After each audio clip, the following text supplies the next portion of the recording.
మార్నింగే 5కి అయితే లేచాను. లేచినప్పుడైతే పిండి ఏం పొంగలేదు. మళ్ళీ పొంగిద్దేమో అన్నట్టు ఇంకా ఈ గిన్నె అయితే పిండి తీసి పెడదామని ఆ గిన్నె అయితే తీసుకున్నాను.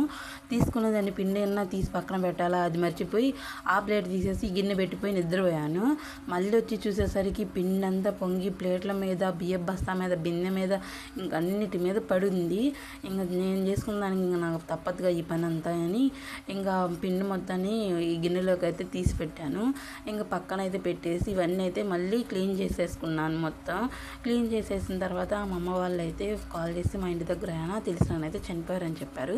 సరే చూద్దామని అయితే వెళ్ళి ఇంకా ఆయన చూసి మా అమ్మ వాళ్ళ ఇంట్లో కొంతసేపు అలా పడుకున్నాను. దాకా మా అన్నయ్య వాళ్ళ పిల్లలు మా పాప అయితే నా దగ్గర ఆడుకుంటూ ఉన్నారు. ఇంకా తర్వాత వాళ్ళు పక్కకైతే వెళ్ళారు. వెళ్ళిన ఒక 5 మినిట్స్కి అయితే ఫ్యాన్ అయితే విరిగి ఆమంతుని ఏళ్ళ మీద అయితే పడింది. ఏళ్ళు అయితే బాగా డీప్గా కట్ అయ్యింది. మా అమ్మ మా నాన్న అయితే చాలా భయపడ్డారు. అయితే ఆ బ్లడ్ని చూసి చాలా షివర్ అయిపోయాను.